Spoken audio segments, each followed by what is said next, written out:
ब्रह्मा विष्णु महेश, जय माँ पराशक्ति। ये दुनिया द्वंद्व पर चलती है। अच्छा होगा तो बुरा भी जरूर होगा, सच होगा तो झूठ भी जरूर होगा। भगवान को मानने वाले होंगे तो भगवान को ना मानने वाले भी जरूर होंगे। कुछ लोग एक ही तरह के भगवान को मानने वाले होंगे तो कुछ लोग उस एक ही तरह के भगवान को मानने वाले नहीं होंगे। कुछ लोगों को मेरे वीडियो समझ में आएंगे तो कुछ लोगों को मेरे वीडियो समझ में नहीं आएंगे, तो वो कमेंट करने लगेंगे कि ये झूठ बोल रहा है या फिर अंधविश्वास फैला रहा है। यकीनन ये दुनिया यानी कि फिजिकल वर्ल्ड द्वंद्व पे चलती है, तो मेरे वीडियो देखने वालों में भी उच्च स्तर के इंसान होंगे तो निम्न स्तर के इंसान भी जरूर होंगे। और सूक्ष्म जगत यानी कि इनविजिबल वर्ल्ड यानी कि ईश्वरीय मार्ग को परम तत्व परमात्मा द्वारा ही गुप्त रखा गया है, तो यकीनन हर कोई इंसान ईश्वरीय मार्ग पर नहीं चल सकता। स्पेशली निम्न स्तर का इंसान तो हमेशा भ्रमित ही रहने वाला है और ऐसा ही होता आया है। और वैसे भी ये दुनिया द्वंद्व पर चलती है तो कुछ इंसानों को निम्न स्तर का भी जरूर रखा जाएगा, क्योंकि निम्न स्तर के इंसान अगर इस फिजिकल वर्ल्ड में सर्वाइव नहीं करेंगे तो यकीनन उच्च स्तर के इंसान साधक या भक्त का अस्तित्व भी खतरे में जरूर पड़ जाएगा।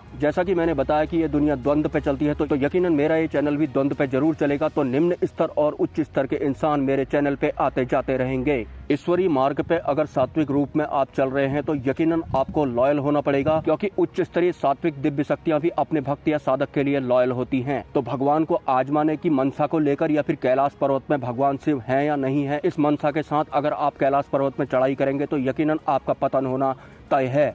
अब बात करते हैं एक लॉयल कमेंट की।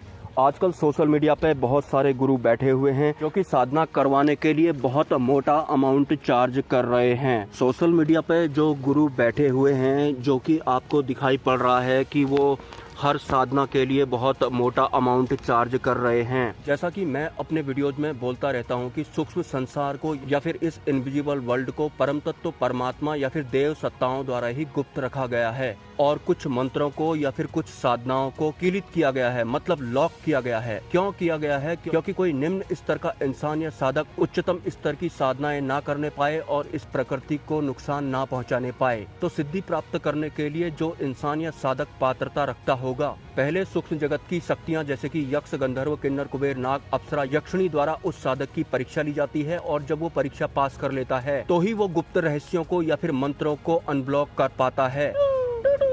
मैं अगर आपको अपने बारे में बताऊं तो मैंने कभी गुरु दीक्षा नहीं ली और न ही मैंने आज तक कोई साधना की हुई है। मेरे साथ जो भी हुआ है अपने आप ही हुआ है। भले ही मैं अपने आप को साधक बोलता हूँ लेकिन मैं एक साधक भी नहीं हूँ। इसके बावजूद भी मैंने सूक्ष्म जगत की बहुत सारी शक्तियों को प्रत्यक्ष रूप में मतलब खुली आंखों से देखा है और मैंने कभी उन्हें सिद्ध करने की कोशिश भी नहीं की। आपको मैं सच बताऊं तो उस इंसान को गुरु की जरूरत भी नहीं पड़ती, न ही गुरु दीक्षा लेने की जरूरत पड़ती है जो सिर्फ उस परमार्थ के मार्ग पे चलता है। परमार्थ पे चलने वाले इंसान के लिए सूक्ष्म जगत की ये सभी रिद्धियां सिद्धियां तय ही गुरु का काम भी करने लगती हैं। खैर, अब बात करते हैं सोशल मीडिया पे जो गुरु साधना करवाने के लिए बहुत मोटा अमाउंट चार्ज कर रहे हैं। ढोंगी साधु संत जो बाहरी तत्वों द्वारा ज्ञान लेकर वीडियोज बनाते हैं, जिनका मकसद सिर्फ किताबी ज्ञान देकर धन कमाना होता है, या फिर जिनके पास सूक्ष्म जगत का कोई अनुभव नहीं है, सूक्ष्म जगत की कोई सिद्धि उनके पास नहीं है, तो सोशल मीडिया पर बैठे हुए ऐसे निम्न स्तरीय फ्रॉड साधु संतों को 2-4 वीडियोस देखकर ही आपको समझ में आ जाएगा कि ये जो सोशल मीडिया पर गुरु बनकर बैठा हुआ है, साधना करवाने के लिए चार्ज लेने की बात कर रहा है, इसके खुद के पास कोई सिद्धि है या नहीं। अगर उसके पास सिद्धि है तो ये तो आपको पता लग ही जाएगा, लेकिन सिद्धियों में भी उसके पास कौन से स्तर की सिद्धि है। अगर उसके पास भैरवी सिद्धि है,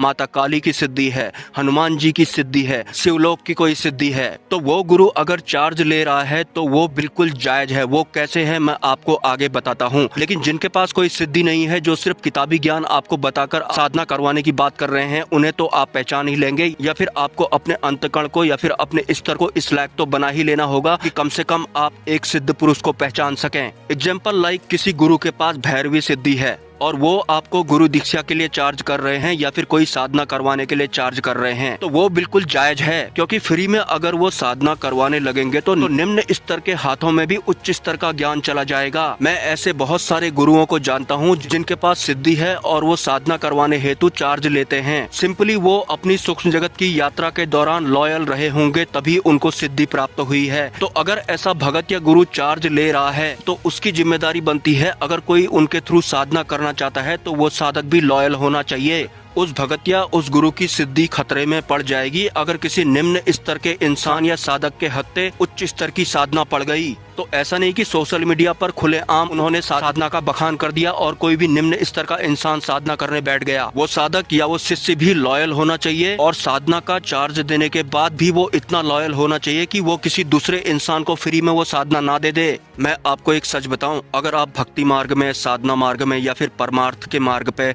लॉयल होकर चलते हैं तो क्या गलत है, क्या सही है, या फिर कौन इंसान सही है, कौन इंसान गलत है, या फिर कौन गुरु ढोंगी है, या फिर कौन गुरु सिद्ध पुरुष है, इसका पता आपको स्वतः ही चल जाता है। किसी दूसरे से आपको पूछने की जरूरत नहीं पड़ती है। तो आपको साधना या भक्ति के मार्ग में लॉयल होना सबसे ज्यादा जरूरी है। मिलते हैं नेक्स्ट वीडियो में।